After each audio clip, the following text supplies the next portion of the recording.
Hi, good morning, ma'am. Today we are going to discuss about the COVID-19. Okay, let's start. First, the learning objectives. Understand the nature of COVID-19. Describe ways of minimize the spread to yourself and the community. List the ways you will be managed and treat if you catch the virus. Okay, the introduction.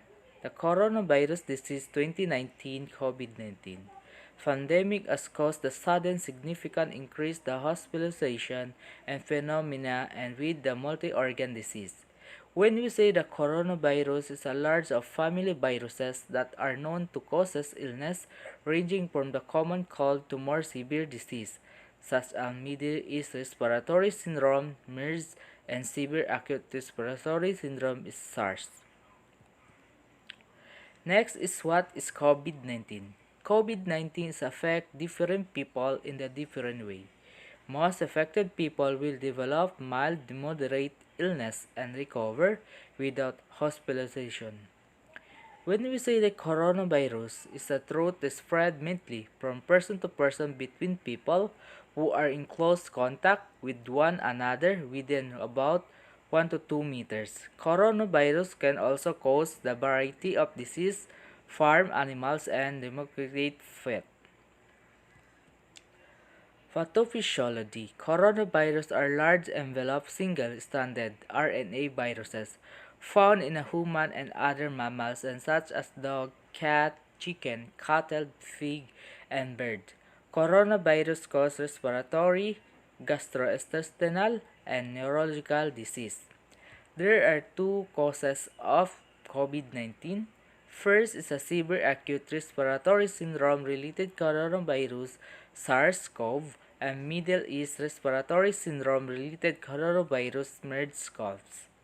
When we say severe acute respiratory syndrome is spread primarily by respiratory droplet during the face-to-face contact infection, can be spread by the symptomatic and pre-symptomatic and symptomatic carriers. When we say the Middle East Respiratory Syndrome related coronavirus MERS-CoV is a second causes is a species the coronavirus which affect the human, bat, and camel.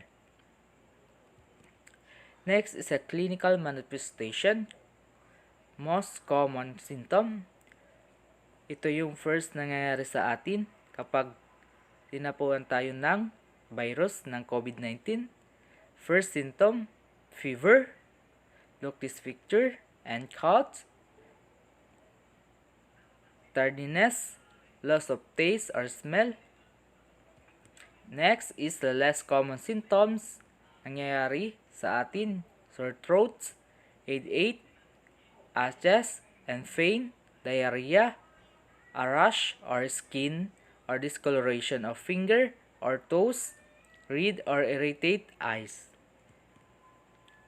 Serious symptoms, difficulty of breathing or shortness of breath, look this picture, and loss of speech or mobility and confusion, and chest pain. And what this video for another. COVID-19, or coronavirus disease discovered in 2019, is responsible for a global pandemic. COVID-19 is caused by a virus called SARS-CoV-2, or Severe Acute Respiratory Syndrome Coronavirus 2, because it's genetically similar to the SARS coronavirus, which was responsible for the SARS outbreak in 2002. Now, coronaviruses that circulate among humans are typically benign, and they cause about a quarter of all common cold illnesses. In COVID-19, what happened is that there were coronaviruses initially circulating among bats, which are a natural animal reservoir that seems to have mutated and ultimately started causing disease in humans. The outbreak began in China, but has since spread around the world.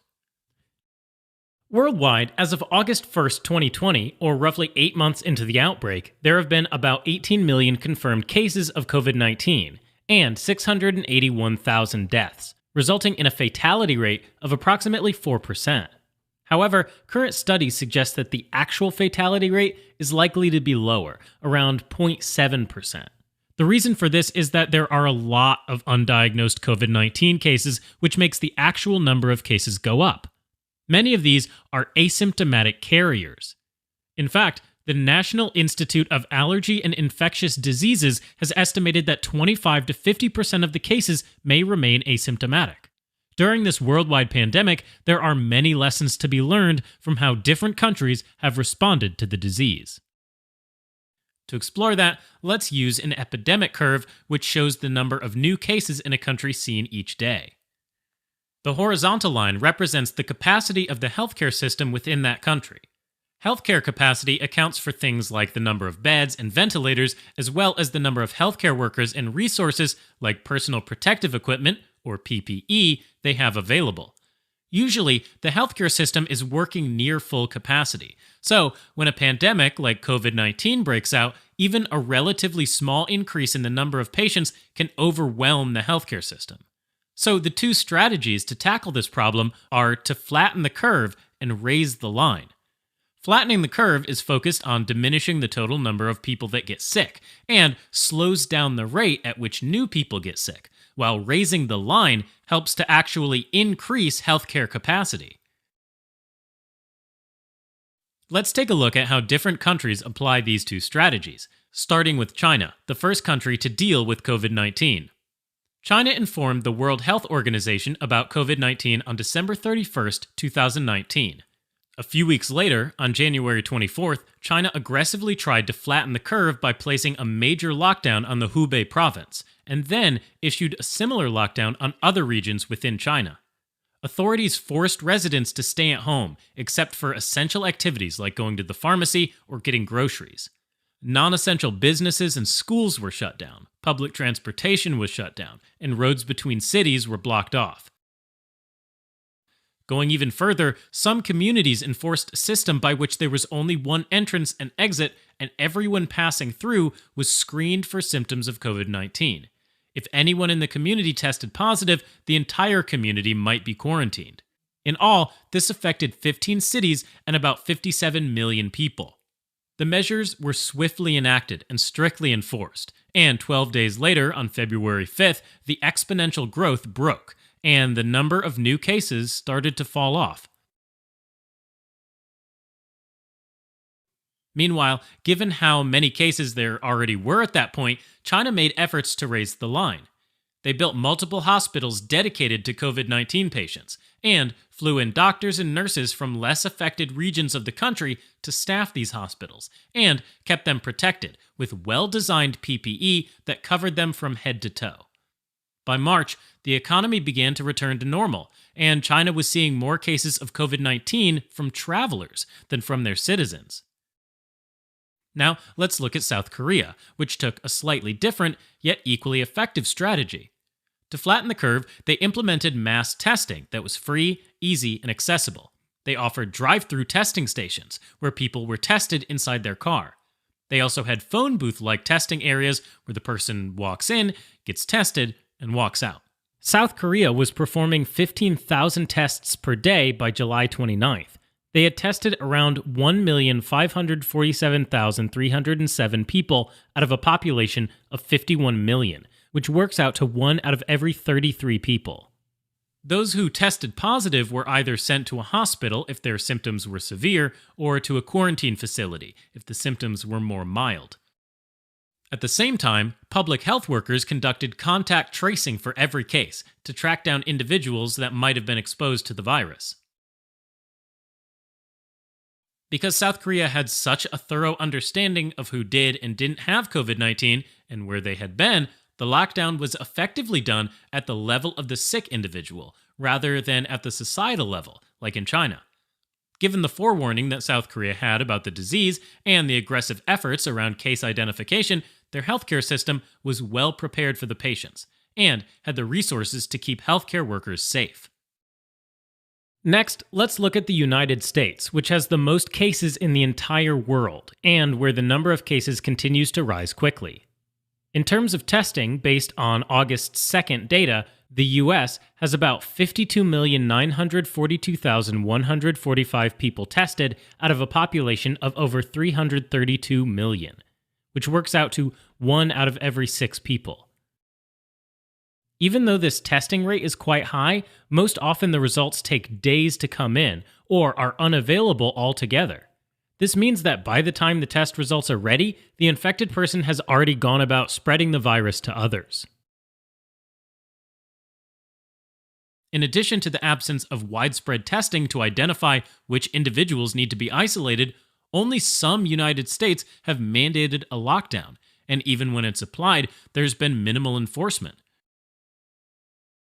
So in sum, without a federal mandate or enforcement of a lockdown, it's been largely a scattered state-by-state effort that has mostly been voluntary.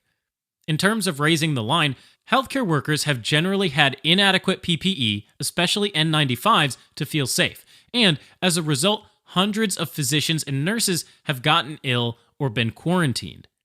Meanwhile, intensive care units, or ICU beds, have started to run out. Ventilators are in short supply, and there have been runs on medication like hydroxychloroquine. Unfortunately, in the context of having scarce healthcare resources, we know that mortality rates can be quite high. Now, here's the good news. A complete lockdown, meaning one that's enforced rather than voluntary, so that the maximum number of people abide by it, can stop the spread of COVID-19 within a matter of days, even in a country that is seeing exponential growth like the US. To show how this works, let's start with a community that's already seen an exponential growth in COVID-19 cases.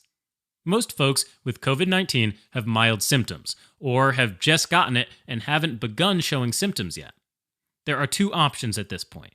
Option 1 is to let things continue with a voluntary social distancing policy where some adhere to it while others continue to throw pool parties, keep businesses open, and invite relatives over for dinner. In that scenario, even with the best of intentions and cleaning precautions, over the next 2 weeks, there's still going to be an exponential growth in cases, causing hospitals to fill up with patients, and many people will die. But now consider option 2. In option 2, there's an enforced lockdown, with absolutely everyone confined to their home. If that were to happen, the virus could spread to household contacts, but after that, the transmission would abruptly end. As these infected people recover, with no access to new hosts, the virus basically has no place to go. And within 2 weeks, the number of new cases starts to fall. Fewer cases means that the healthcare system doesn't get overwhelmed, and the mortality rates fall because everyone who needs care can get it. This approach and timeline is based on real data from Hubei, where they implemented option 2. The rate of new cases decreased within a few days of lockdown, and because there's a lag between people getting sick and going to the doctor, that decrease was seen about 2 weeks later, in terms of fewer new cases coming to the hospital. The bottom line is, voluntary social distancing is only as effective as the number of people who are practicing it. If enough people don't adhere, then the virus can continue to spread, and the pandemic drags out, ultimately resulting in more deaths. Now, as of August 1st, for a variety of reasons, especially economic ones, many countries around the world, as well as many US states, had to ease some of the restrictions enforced. However, when social distancing measures are relaxed too quickly, there's a higher risk of experiencing a second, even larger wave of infected individuals. This is exactly what we encountered in 1918 with the influenza pandemic, commonly known as the Spanish flu pandemic. That pandemic was caused by a strain of the H1N1 influenza virus and infected about 500 million people worldwide and killed 50 million people. Now, the Spanish flu pandemic occurred in 3 waves. The first wave was in March of 1918. The second wave was in the autumn of 1918. And the third wave was that winter and in the spring of 1919. In fact, the second wave was more deadly than the initial one, presumably due to the fact that it was spreading on crowded trains and in field hospitals and camps during World War I. In fact, even though the third wave was less deadly than the second one, it was still more severe than the original. Now, it's also important to remember that in 1918, healthcare workers were limited, and viral diagnostic tests, vaccines, antiviral drugs, and antibiotics were basically non-existent. And although some cities enforced measures such as shutting down schools and prohibiting public gatherings, it wasn't a widespread national effort. Bottom line, for COVID-19, we have more tools available, but the lessons are clear for what happens when we start to congregate in groups. The chance for outbreaks and an overall surge goes back up, and if the virus does spike again in the fall or winter during or near the peak of the seasonal flu season, the consequences could be even more devastating. Looking at the current pandemic, over the last month, some countries like Australia and Japan started lifting restrictions and have already seen a surge in the number of cases. The surge can largely be attributed to some people disregarding social distancing norms and gathering in pubs and restaurants. On the other hand, countries like New Zealand that managed to contain the first wave have not seen case surges after relaxing the restrictions. Now, in terms of mortality, the data shows that COVID-19 mortality rates differ by group. So, for example, if you split things out by age, you can see from this table the fatality rate is relatively low if you're below 60, with few deaths seen in children 9 and younger. But then it starts to really climb up for the elderly, so they're really the ones at highest risk. Similarly, the fatality rate is higher for folks with hypertension, diabetes, cardiovascular disease, chronic respiratory disease, and cancer, relative to folks without any of these conditions. And of course, the elderly typically have a lot of these conditions, so it's not surprising that they go hand in hand. Now, although children are less likely to develop a serious disease, they can definitely spread the virus. And actually, they can be even more contagious than adults, since they usually practice worse hygiene habits. One other group is pregnant people, and the data has been sparse, but it seems like healthy pregnant people are not at high risk for developing serious disease, and to date, there haven't been reported cases of intrauterine transmission of COVID-19. The virus also wasn't detected in the breast milk of a small group of mothers with COVID-19, and in terms of breastfeeding, the main risk would still be from droplets, rather than through the milk itself. However, early data from a UK study suggests that pregnant women with COVID-19 might be at a slightly higher risk of developing severe illness during their third trimester. The study also found that pregnant women of Black, Asian, or other minority ethnic groups might be at a higher risk of being hospitalized. All in all, this means that pregnant women should be more mindful about preventative measures. Now, overall, based on the current data, over 80% of the patients with COVID-19 have a mild infection, and some people don't develop any symptoms at all. For others, they can develop mild symptoms, like fever, cough, and shortness of breath. Other symptoms include fatigue and things like loss of smell and taste. Serious problems include pneumonia. And if there's severe lung damage, that can cause acute respiratory distress syndrome, or ARDS, which occurs when the lung inflammation is so severe that fluid builds up around and within the lungs. The severe infection can cause septic shock, which happens when the blood pressure falls dramatically and the body's organs are starved for oxygen. ARDS and shock are the main cause of death for people with the infection. Finally, it's worth noting that even folks that don't die from COVID-19, including young and healthy individuals, can go on to develop pulmonary fibrosis, a chronic lung condition that can severely impair a person's quality of life. In addition to causing disease, coronaviruses can spread quickly. It's increasingly clear that a lot of spread is occurring through pre-symptomatic people, folks that are in the incubation period, many of whom are not at high risk themselves. It also spreads from those with symptoms, like when people cough, sneeze, or even speak, and tiny droplets containing the virus are released. These droplets can land on another person's mouth, nose, or eyes, known as the T-zone, and that allows the virus to enter a new person. Coronaviruses don't usually spread over long distances in the air, but they can get flung from one person to another on tiny droplets of saliva when someone's coughing or sneezing. Recent studies suggest that SARS-CoV-2 airborne droplets can remain infectious for up to 3 hours.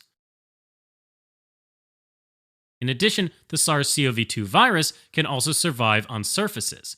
It can survive up to 8 hours on latex and aluminum, up to 24 hours on cardboard, up to 3 days on countertops, plastic, and stainless steel, and up to 5 days on wood and glass. You can get infected by touching these surfaces and then touching your T-zone, and that's why you should wash your hands with soap and water frequently, or clean them with an alcohol-based hand rub. Also, make sure you clean and sterilize frequently touched surfaces like phones, keyboards, door handles, and toilet seats with alcohol-based cleaning wipes. Once a person is infected, symptoms develop about 5 days later. This is called the incubation period. Now, there's debate about how much asymptomatic people or pre-symptomatic people, those who are in the incubation period, are spreading the disease, and it may be much more than what was originally thought. Now, this is where masks and facial coverings come into play. A study was done at a salon where 2 stylists tested positive for COVID-19. However, contact tracing of 139 of their clients revealed that all were asymptomatic. In addition, all those who volunteered to be tested for COVID-19 turned out negative. The reason for the virus not spreading is that both the stylists and the clients wore masks during their interaction. So, what happens when you wear a mask? Firstly, masks cover your T-zone, preventing the virus from directly landing on it. Secondly, it stops you from touching your T-zone with your hands, which may be contaminated if you've touched an infected surface. And most important of all, masks prevent an infected person from releasing saliva droplets into the environment. Now, following the issuing of mandates for face mask use in public, a study carried out in some US states found that the daily case rates had been reduced by about 2 percentage points in only 3 weeks. In addition, socially distancing alone is not enough, as small droplets have been shown to travel up to a distance of 7 meters or 23 feet. This is why masks are also a necessary part of prevention. Viruses are given a reproductive number, or R0, based on how quickly they spread, and person-to-person transmission has been confirmed both in and outside of China. An R0 of 1 means that an infected person passes it on to 1 new person. An R0 of 2 means that 1 person spreads it to 2 new people, and so forth. If the R0 is below 1, the infection peters out. And if it's 1, it stays steady. And if it's above 1, then it continues to spread. The current estimate for COVID-19 is an R0 of 2 to 2.5. As a point of comparison, the R0 of the flu virus is about 1.3. So, COVID-19 spreads quite a bit more easily. To confirm the diagnosis, a reverse transcription polymerase chain reaction, or RT-PCR test, can be done, which can detect very small amounts of viral RNA. It's worth mentioning, however, that early in the disease, the RT-PCR can often miss the infection altogether, meaning that it's not very sensitive. So, if severe pulmonary disease is suspected, a chest CT can be done to help detect the presence of a viral pneumonia. Next, newer rapid testing methods for COVID-19 can get the results within minutes. One of these is isothermal amplification, which also checks for viral RNA. The other is rapid serological testing, which checks for antibodies created by the immune system to fight the virus. Since it's checking for antibodies made by the body, it can detect previous infections even after the virus is gone. Finally, it's also important to look for other causes of similar symptoms, by doing things, for example, like a quick flu test or a respiratory viral panel to look for alternative causes of the symptoms. In terms of treatment, individuals with mild symptoms should isolate themselves at home so they can improve with rest and fluids. For those with severe symptoms, treatment is focused on supportive care such as providing fluids, oxygen, and ventilatory support for really ill people. Also, recent studies have found that those requiring supplemental oxygen or ventilator support may benefit from being placed in a prone position, or lying face down on the bed. Prone positioning has been found to improve ventilation in the back parts of the lungs, which improves the oxygen saturation and might even reduce the need for intubation. There's early data showing that remdesivir, an antiviral drug previously used against Ebola, can help shorten the duration of symptoms, though without significantly improving recovery time. A multinational randomized control trial done on 1,063 individuals hospitalized with COVID 19 showed a shorter clinical recovery time with remdesivir compared to placebo. Other medications that were initially thought to be beneficial against COVID 19 include lopinavir and ritonavir, both of which are antiretroviral drugs, and chloroquine and hydroxychloroquine, which are usually used to treat malaria. However, recent studies show no clinical benefit in using these medications in treating COVID 19. Two treatment options have shown promising results in preliminary trials. These include dexamethasone, which is a corticosteroid, and convalescent plasma therapy, or CPT. A study done in the UK showed that dexamethasone reduced mortality in critically ill individuals with COVID 19.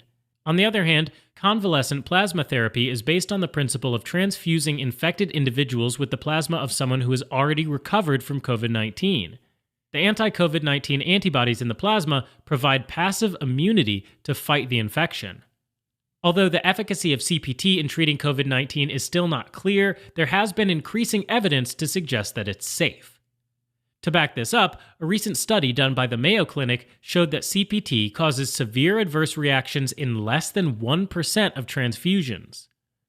Vaccines are also being developed in countries around the world, and it's estimated that they'll be available in 2021. To recap, 8 months after the start of the COVID 19 pandemic, countries around the world have had varying levels of success in containing the disease. This is done by flattening the curve and raising the line. Some countries, like China and South Korea, have decreased the number of cases, while in the US, the number continues to rise. A mandated lockdown at a federal level to enforce social distancing, mass testing, and contact tracing are key components to preventing the spread of the disease, while raising the line can be accomplished by training more frontline healthcare workers, building more hospitals, and providing hospital staff with adequate PPE. Treatments are focused on supportive care, and a number of medications are in clinical trials. There may be a vaccine ready in 2021. For individuals, the best strategy is prevention. This includes staying isolated, careful hand washing, avoiding touching your T-zone, and wearing a mask when outdoors or in a crowd. If you're a healthcare worker, you should use personal protective equipment.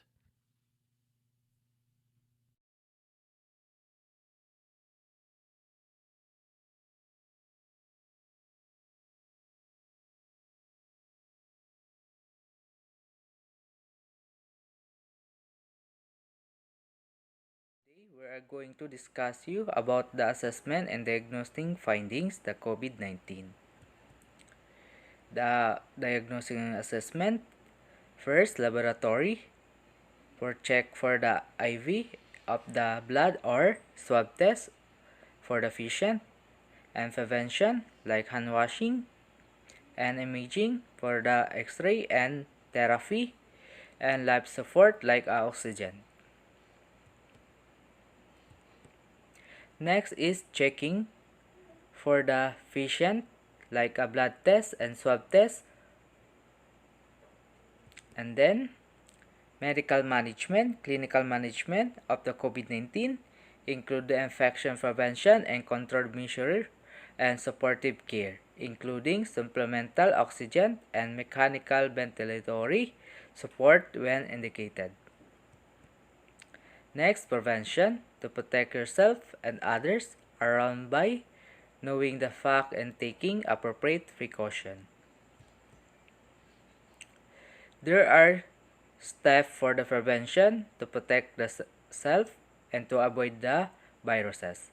First, to prevent the spread of COVID-19, maintain a safe distance from others at least 1 meter even if they done to appear to be sick, to avoid to transmitted of the microorganism and viruses to you, and protect yourself. Wear a mask in public, especially indoors or when physical distancing is not possible, to avoid microorganism and protect the self. Choose often well-ventilated space over the closed one and open the window if indoors. And clean your hand often and use soap and water and alcohol-based hand rub for the protect yourself and others. Next, get vaccinated when your turn. Follow the local guidance about the vaccination. Cover your nose and mouth with your bent elbow or tissue when you cough or sneeze to avoid the transmitted the viruses to the person and protect the others and especially yourself. Stay at home if you feel unwell to avoid to transmitted viruses to the person. And if you have fever, coughs, and difficulty breathing, seek medical attention. Call in advance so your healthcare provider can direct you to the right healthy policy. This protects you and prevent the spread by viruses and other infection to the family and especially to another person. And what this video for another. Smile and learn. Hello, friends! How are you doing? I'm sure you've heard about the coronavirus. Do you know what it is? Sure you do! Everyone is talking about it! I've looked up information about what we know so far to explain it to you, although there are still many doubts to be solved.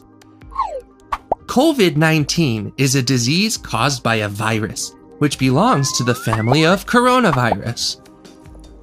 This virus is the one that caused a pandemic in 2020. A pandemic is a new disease that spreads all over the world and affects many people.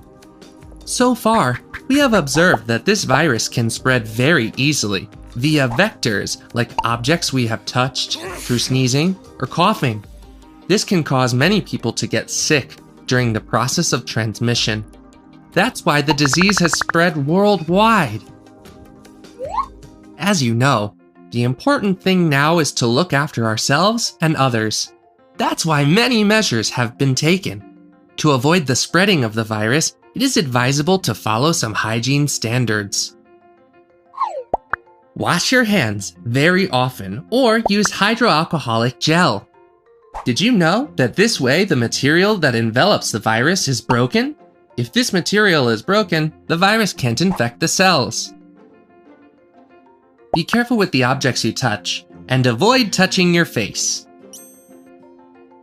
Keep a safe distance from others to protect yourself and them. If you use a mask, be careful not to touch it once you've put it on. The mask should cover your mouth and nose. Cough or sneeze into your elbow. Research is very important to be able to solve all our doubts. Moreover, we should thank all those people who are working and helping so that we can get back to normal. Would you like to be a superhero? Follow all prevention measures to protect yourself. If you're not feeling well, let your parents or teachers know. You may have to stay at home to feel better and protect others. If you have doubts or feel nervous, talk to your family or teachers. They can surely help you.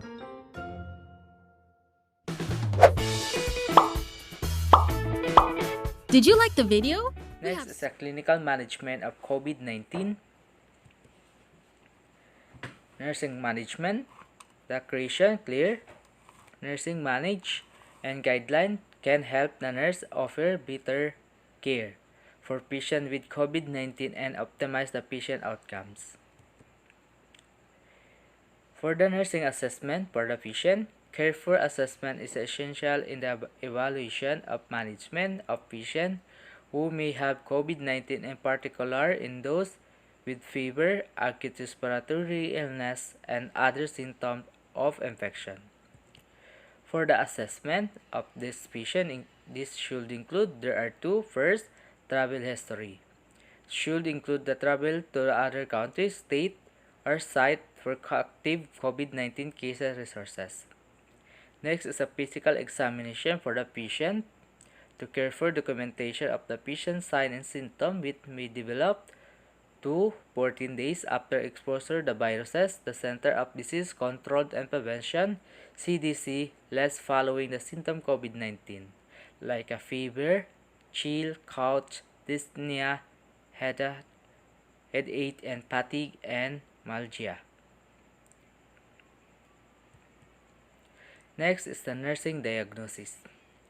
A nursing diagnosis provides the clinical judgments about the patient experience and response to potential coronavirus infection.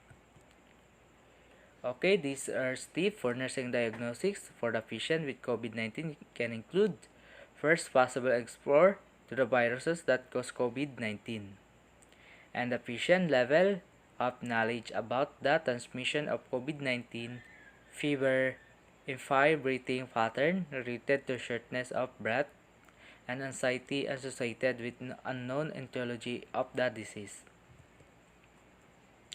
Nursing care plan and goals.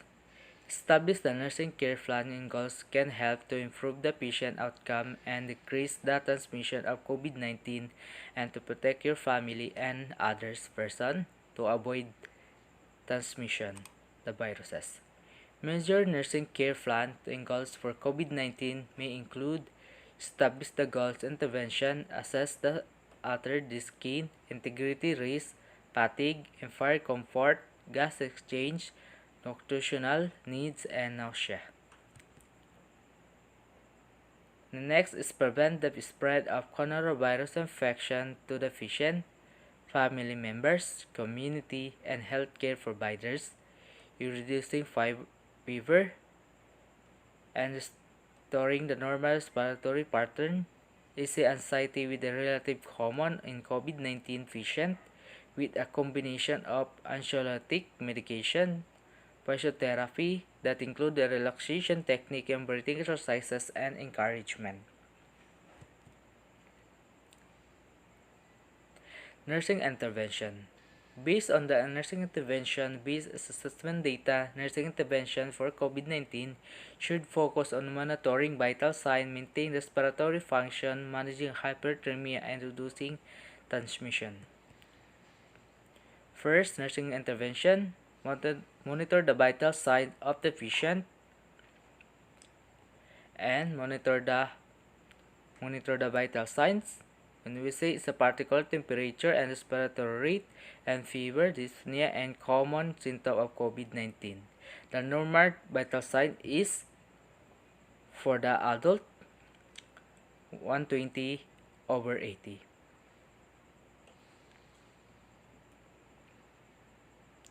And next is monitor O2 saturation.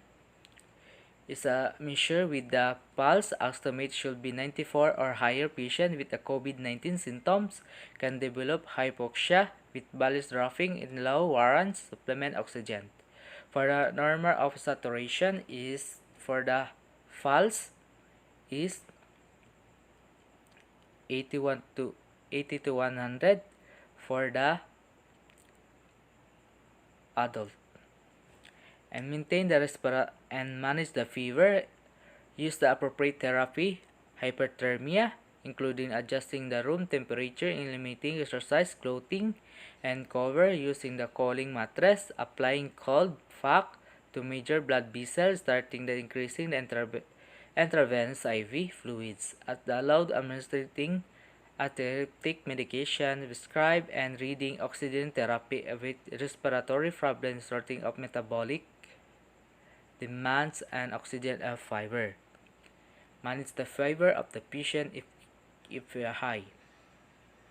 Use the TSB for the patient if the fever rather. Maintain respiratory isolation for the patient. Isolation room should be marked with the limited access, and who enter the restricted access room should use personal protective equipment such as mask and gown to protect yourself and others, especially to give the prevention to the patient and assessment. and maintain the enforced strict and hand hygiene. To reduce the prevention transmission of coronavirus, patients should wash hands after coaching and should also leave the room. To protect the client, especially to yourself and to avoid the transmission to others and to another nurses in the health center for the maintain strict hygiene to protect yourself and provide information. When we say provide information, it indicates the patient, family member of the transmission of COVID-19 and test the diagnosed disease and process possible compliance and way protect yourself and one's family and coronavirus. After that, evaluation. Evaluate help nurses determine if they have met their goals. And evidence for meeting nursing goals for COVID-19 may include the patient successful prevented the spread of infection to the family, the community of the healthcare staff. Evidence for the meeting nursing goals and COVID-19 may include the patient learn more about the COVID-19 and management, and the patient have improved body temperature level, restoration of normal breathing pattern, and reduced anxiety. Documentation guideline. Document is always important, but for the caring for the patient with COVID-19.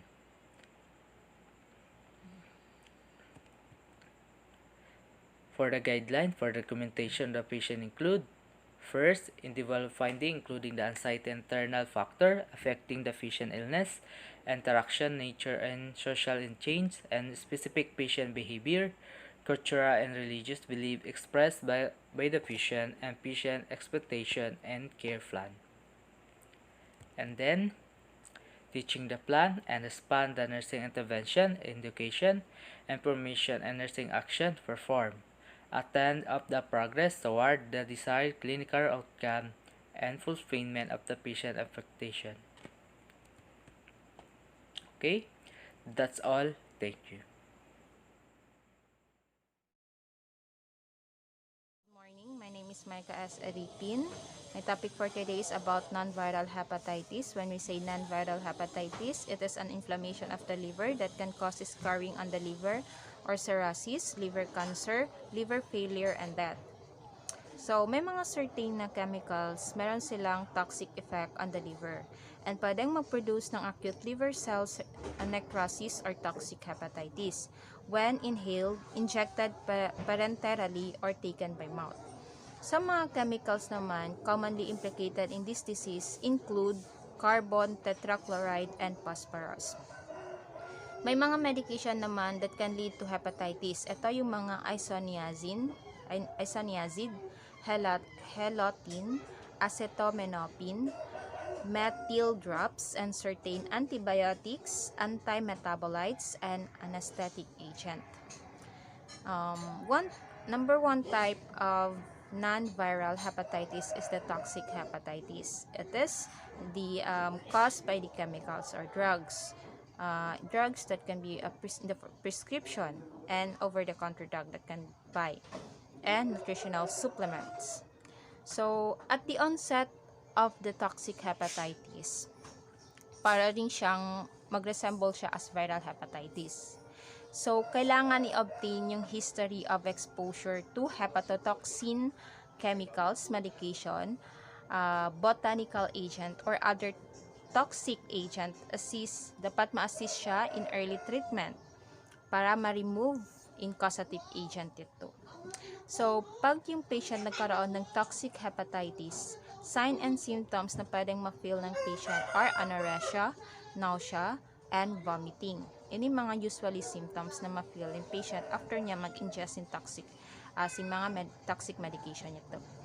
Then, after that too, pwede ma-note ha patient, physical niya, pwede ma-assess in jaundice and hepatomegaly. Then, in symptoms, pwede siya maging more intense for more severely toxic patient.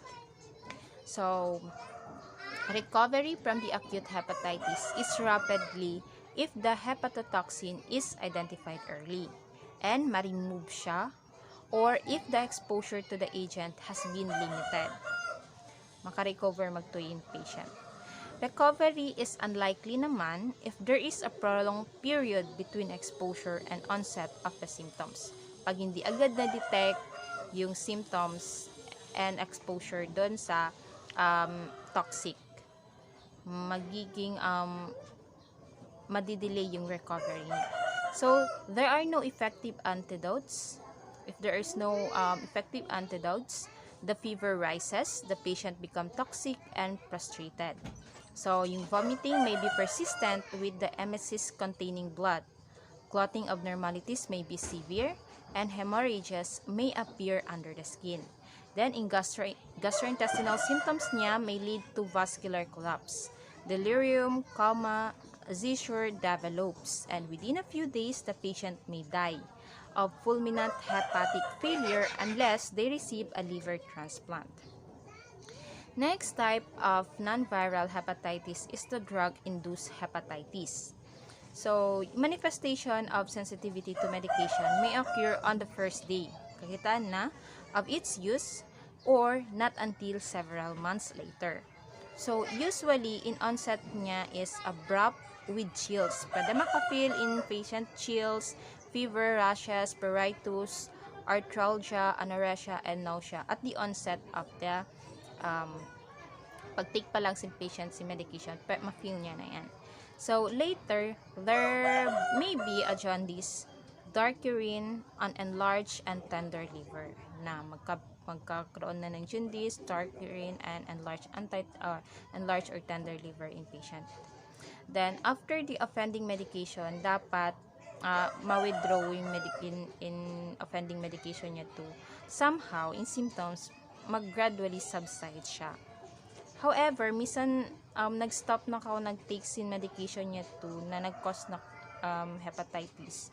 May mga reaction pa rin, or either reaction can be severe or even fatal. Minsan nag-stop na ako sin medication niya to. So, if ever, pag na-notice mo talaga nagkaroon ng fever, rashes, pruritus, nag-occur siya from the medication you take, dapat stop mo ito immediately. So, any medication that can affect liver function. The use of acetaminophen, it is the over-the-counter drug, which is to treat the fever and pain, na-identified siya as the leading cause of acute liver failure. So, yung mga other commonly associated with liver injury includes naman many anesthetic agent, medication used to treat rheumatic, musculoskeletal disease, and antidepressants, and etc. So, that's all. Thank you.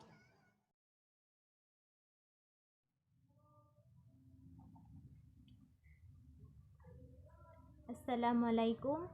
I'm Sharhad Dahyang from BSN 3. So, I am going to discuss about the GBS, or called as Guillain-Barré syndrome. What is GBS? GBS, or Guillain-Barré syndrome, it is a rare disorder in which your body's immune system attacks your nerves.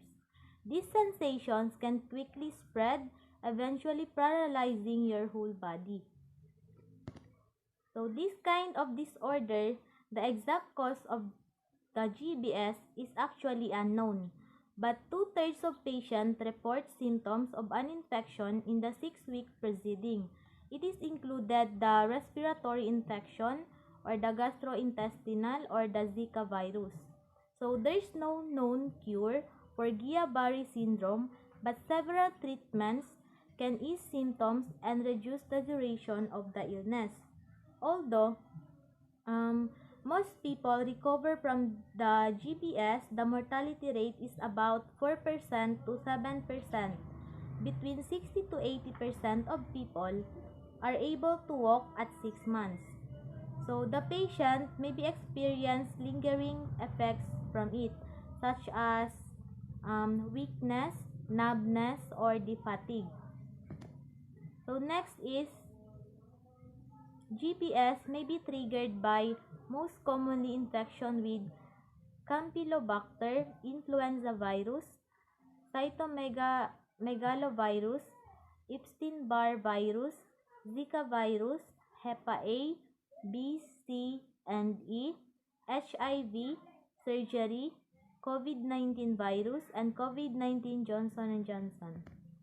So next is GBS often begins with tingling and weakness starting in your feet and legs and spreading to your upper body and arms. So the signs and symptoms include prickling, pins and needle sensation in your fingers, toes, ankles, or wrists, weakness in your legs that spreads to your upper body, inability to walk or climb stairs, difficulty with facial movements, double vision, difficulty breathing, rapid heart rate, severe pain that may feel achy, shooting or crampy like and may be worse at night. The last one is low or high blood pressure. So we have here the types of GBS. GBS is now known to occur in several forms. So the main types are AIDP, or known as acute inflammatory demyelinating polyradiculoneuropathy.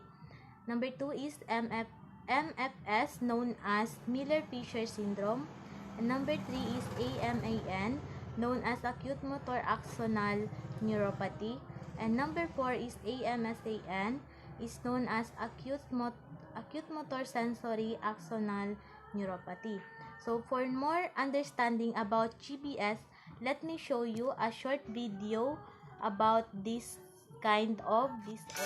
This is Ned the Nerve. He might look a little funny, but he has a very important job to do in your body by helping your muscles move when you want them to. But sometimes your muscles don't move when you want because of a nerve injury or disease. One disease that can do that is Guillain-Barré syndrome. We just call it GBS for short. Maybe someone you know has been diagnosed with GBS, or maybe even yourself. If so, you probably want to know more about GBS and how it involves nerves like Ned. First, more about Ned's job. Nerve cells, or neurons, send and receive messages to and from your body using electrochemical impulses. The nerve cells involved in your peripheral nervous system, which controls the ability to feel and move, have extensions called axons that can be several feet long and are covered in a fatty coating called myelin. You can think of myelin like the insulation around an electric wire. It helps to speed transmission of messages along the nerves and make sure that the messages get to the right place at the right time. But with GBS, the myelin coating around the nerves is damaged and removed, which stops the nerves from delivering their messages properly. The first signs of GBS are often a weakness or tingling in your legs. Think about it. The nerves in your foot extend all the way up to your brain. There's a lot of places for a message to get lost. As GBS progresses, numbness and weakness usually spreads up your body, and in some serious cases, it can affect your breathing and facial muscles as well. Doctors will have to run a few tests to confirm if you have GBS, including a lumbar puncture and an EMG. Plasmapheresis and IVIG are often helpful to shorten the course of GBS and limit nerve damage. The acute phase of GBS typically varies in length from 4 to 6 weeks, with over 90% of patients moving into the rehabilitative phase within 4 weeks. You might be wondering how you got GBS in the first place. The truth is, doctors aren't 100% sure what causes GBS. But we do know that 60 to 80% of cases are preceded by some sort of bacterial or viral infection like the flu or food poisoning. Because of how GBS works, it isn't hereditary or contagious, so you don't need to worry about passing it on to your friends and family. Also, GBS has a very low mortality rate, and 95% of patients recover to varying degrees from it. The chances of getting GBS again are the same as getting GBS in the first place, about 1 in 100,000.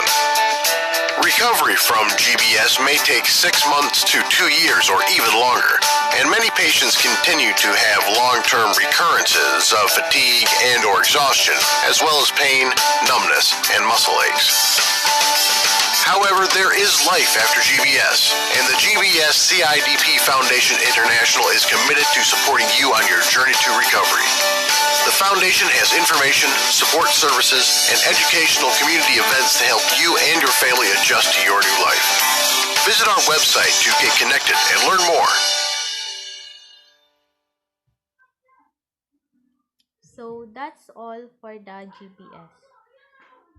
So now let's have the assessment and diagnosing findings of the Guillain-Barré syndrome. So a clinical case of Guillain-Barré syndrome evaluated by a healthcare professional with expertise in neurological examination. So the assessment for the GBS or the Guillain-Barré syndrome, it is all about the clinical care of the GBS that is evaluated by a healthcare professionals. So it means we need to clarify first evaluated by the healthcare professional with the expertise in a neurological examination. So we need to meet the following criteria like the bilateral and symmetric weakness of the limbs, and also decrease or absent dip of reflexes in the weak limbs. So pag sinasabi natin Guillain-Barré syndrome, ito yung weakness of muscle or limbs of the patient. So the next page. So gaya ng ganyan. So yung muscle or the weakness of the limbs, gaya sa picture na yan. So yung patient parang yung abnormalities of the hands of the patients because of the weakness of the muscle. So the patient in a Guillain-Barré syndrome is an abnormal reflexes in the legs such as knee jerks are usually lost. So sa Guillain-Barré syndrome, ito yung patient na yung muscle niya or yung weakness of the limbs niya is abnormal. So in GBS, deep tendon reflexes in the legs such as knee jerks are usually lost. So nalalos yung mga legs or knees ng isang patient. So yun yung symptoms or sign kapag may Guillain-Barré syndrome ka. So like para siyang yung face yung patient is not normal, is an abnormal. So reflexes may also be absent in an arms because of the signals of the traveling the nerve on slow reserve conduction velocity test. And also, a lumbar puncture is a procedure to remove some fluid from around the spinal. And so, we're going to move in the medical management of the GBS. So, the medical management of the Guillain-Barré syndrome, the most commonly used treatment for GBS is intravenous immunoglobulin. So, in this case, so the treatment daw for the Guillain-Barré syndrome is an intravenous immunoglobulin in a medical management. So, when you have a GBS, the immune system produces harmful antibodies that attacks the nerves. So, in the intravenous immunoglobulin is the treatment for the GBS according to the medical management. So, it is a treatment for the GBS para yung patient madali siyang matreat sa kanyang GBS na syndrome, which is the intravenous immunoglobulin. And it also made from the denoted blood that contains healthy antibodies. So, kapag mayroong GBS ka, so yung immune system mo daw is na puproduce ng harmful antibodies. So it means kapag yung antigens ng isang patient is mababa siya, is lowless yung antigens niya. So it can directly na madali talaga kang ma-effect ng GBS syndrome kapag yung antibodies mo sa katawan mo is lowless lang siya. So pero meron din siyang treatment dito. Ito na yung sinasabi intravenous immunoglobulin.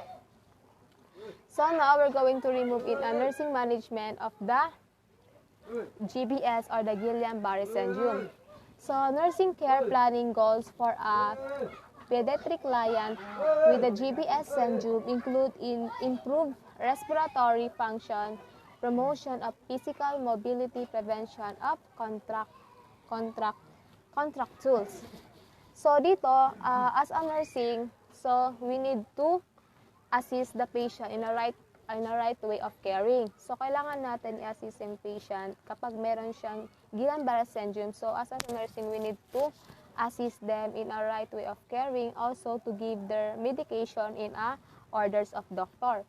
So in this case, so the nursing management care planning goals for a pediatric client or the Guillain-Barré syndrome include, so dapat i-improve natin yung respiratory functioning ng patient.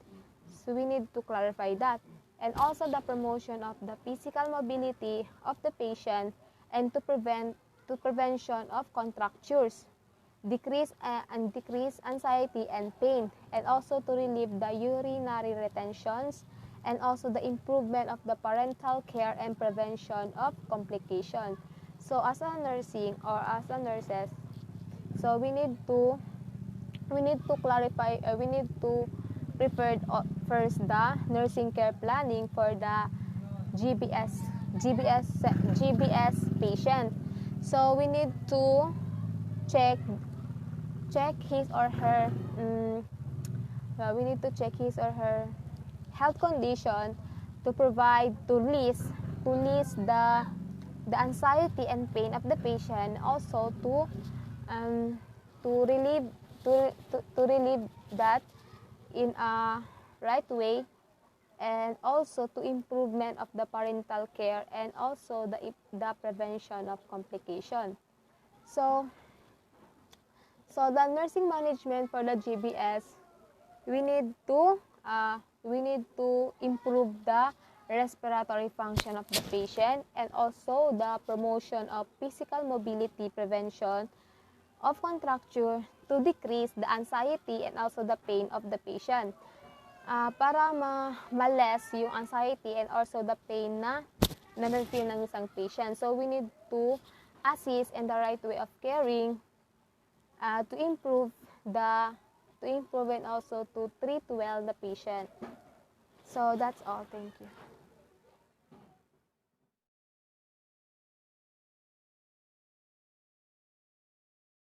Good morning, Mom. My name is Micah S. Aripin.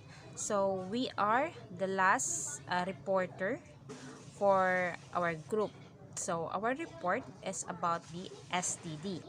So, STD refers to sexually transmitted disease, also called as sexually transmitted infection or venereal disease. So, it is a condition passed from one person to another through sexual contact. So, a person can contact an STD by having unprotected vaginal, anal, or oral sex with someone who has STD. So, STD may also be transmitted through sharing needles and breastfeeding. So, what are the symptoms of STD? So, it is possible to contact an STD without without developing symptoms, right? So, may some cases kasi ng STD don't cause noticeable symptoms, while other causes obvious symptoms. So, ito yung mga symptoms na pwede nating ma-observe sa isang patient. Number one is pain or discomfort during sex or urination. Pwede rin natin ma-observe sa patient yung sores, bumps, rashes on or around the vagina in female, penis and testicle in male, sa anus nila, batak, tight, or mouth. So, pag also yung patient nagkakaroon ng unusual discharge or bleeding from the vagina sa female, penis naman sa male. So, also pag may itchiness silang nararamdaman around the vagina, and painful or swollen testicle. So, what are the treatment of STD? Ano yung pwedeng treatment? STD. So, the recommended treatment for the STD varies depending on what STD you have.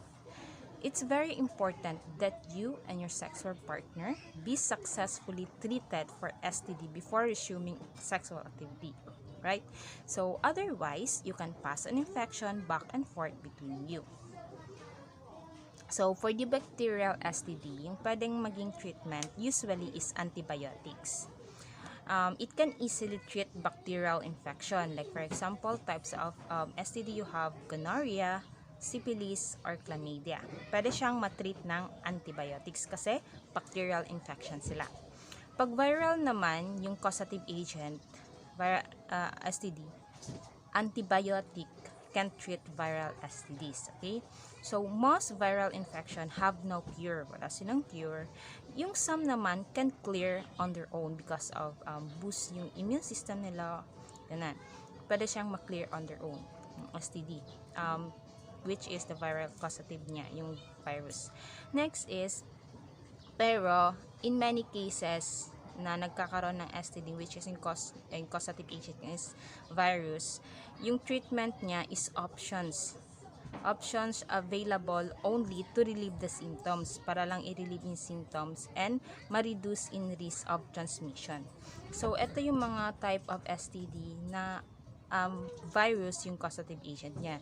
Number 1 is HPV, then genital herpes, and HIV. So, mga other small organisms naman ng causative agent ng STD, what also called as parasites. So, ito yung mga usually yung parasite na which is cause of STD, treatable siya with oral or topical medications. So, itong mga types of STD like pubic lice, trichomoniasis, and scabies. So, ano yung risk factors ng or anyone who is active risk some degree of exposure to STD? Pwede silang maging risk sa STD. Ito yung mga factors that may increase the risk, including having an unprotected sex, having sexual contact with multiple partners, being forced to engage in sexual activity, having a history of STIs, misuse of alcohol or use of recreational drugs.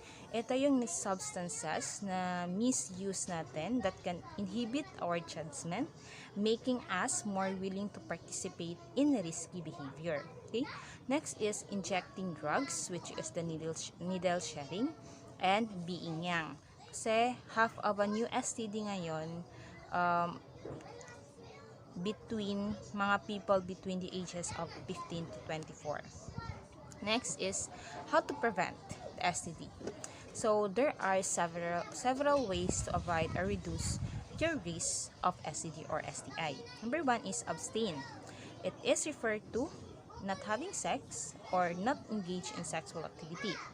Number 2 is to stay with one unaffected partner. Next is wait and test. Dapat ma-test if negative talaga before na mag-engage sa sexual activity. Next is get vaccinated. So, the CDC recommends the HPV vaccines for girls and boys ages 11 to 12. So, it can be also given as early as age 9.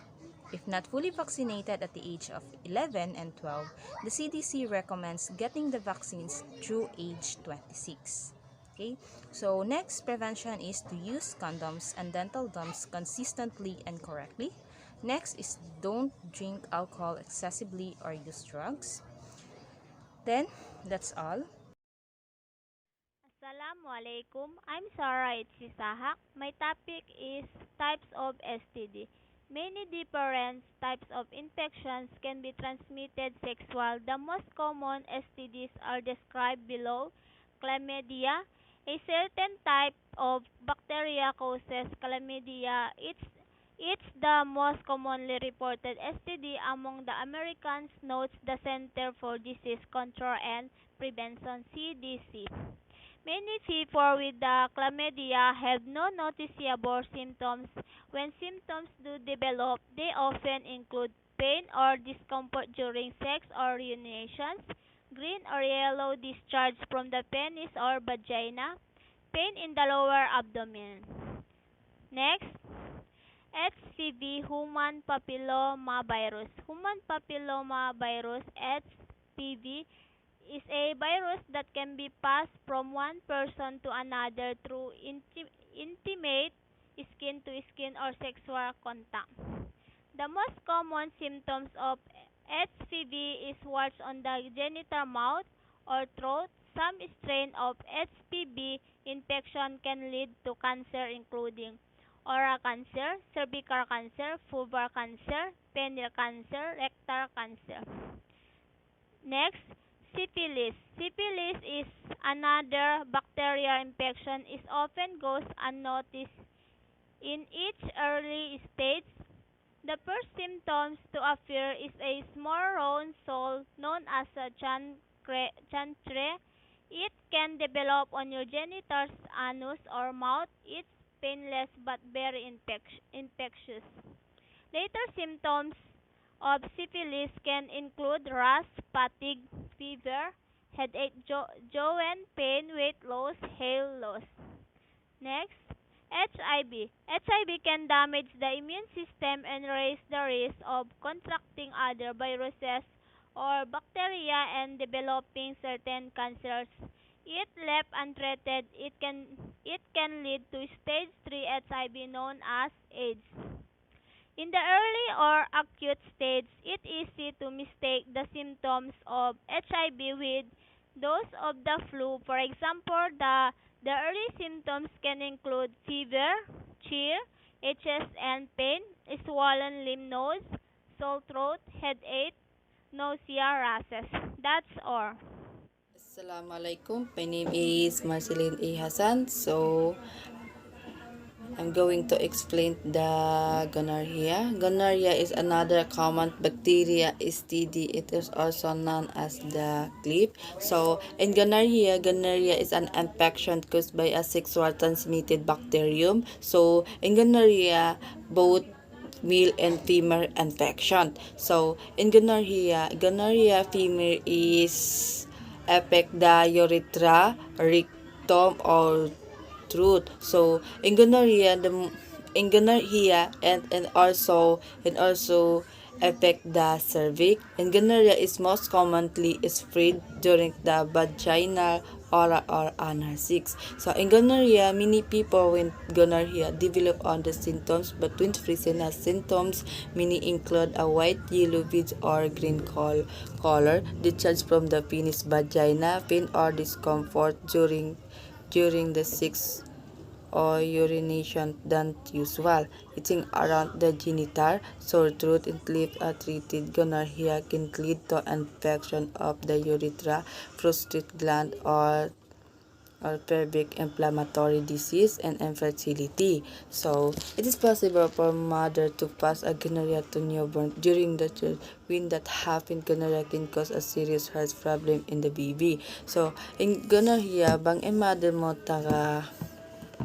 gonorrhea. So, pwede magka-health problem in baby. So, gonorrhea usually be treated when the antibiotic learn more about the symptoms and treatment option in long-term outlook for the people with gonorrhea. So, in pubic lice, grafts is another name for pubic lice, the insect that can take up resident or your pubic hair like head, legs, and body lies and they feed on the human blood. So, gonorrhea is common symptoms of pubic lice, including the itching around the genital or anus, smurfing or red bump around the genital or anus, low-grade fever, lack of energy, irritability. Pubic lice can be transmitted to another people through the skin-to-skin contact or share clothing, bedding, or towel, which can also become infected, which to treat pubic lice infection immediately. So, pwede mo makawa skin to skin, and pwede mo din makawa ha mga tao ta-infect siya ha mga pubic lice. So, mag-share ka mo mga clothing, feeding, or towel, pwede ma-transmit maon kay mo in pubic lice. So, when a person has a pubic lice, they can use over-the-counter is treatment and ways to remove din from your body. It's also important to clean your clothes, bedding, towel, and home. Learn more how to get rid of pubic lice and prevent infection. So, para di tayo yung pubic lice, so kailangan natin i-clean in mga cloth natin and bedding towel para di tayo ma-infect sin pubic lice. So, trichomoniasis is also known as is caused by tiny protozoan organism that can be passed from one person to another through genital contact. According to the CDC, less than one-third of the people with developed symptoms when the symptoms to develop the may include discharge from the vagina or penis and burning or itching around the vagina or penis, pain or discomfort during the urination or sex frequent urination and untreated can lead to the infection of the urethra, pelvic inflammatory disease and infertility. So, trichomoniasis is commonly sexual transmitted infection caused by a parasite. So, in trichomoniasis can cause mga women can cause for smelling vaginal discharge in genital itching and pain for the urination. So in herpes is the certainly the herpes simplex virus HSV are two main strains of the virus is HB1 and HSV2. Both can be transmitted sexual. It's very common. STD is estimate more than all people aged 14 to 46 have herpes in the United States. So it's B1 primary cause the oral herpes, which is responsible for colds. However, it is B1 and also be passed from one person to other person, the genital during the oral sex. When that happens, it is B1 can cause a genital herpes. And primary causes of genital herpes, the most common symptoms of herpes is of the cases of the genital herpes develop or around the genital oral herpes they develop on around the mouth. So in herpes in herpes is oral herpes caused by a cold sore in around the mouth or face. So in herpes it can affect the genital buttocks or anal area and sexual transmitted disease. So other less common the STDs including chantroid, lymphanogranuloma, Venereum, Ingranulia, inguinal, molluscum, contagiosum, and scabies. The STD from the oral sex, vaginal and anal sex, the only way STD is transmitted and also possible contract or transmit an STD to the oral sex. In other words, STDs be passed from the person's genital to another person's mouth or throat and vice versa. So, many STD are curable. For example, the following can be cured with the antibiotics and other treatment: chlamydia and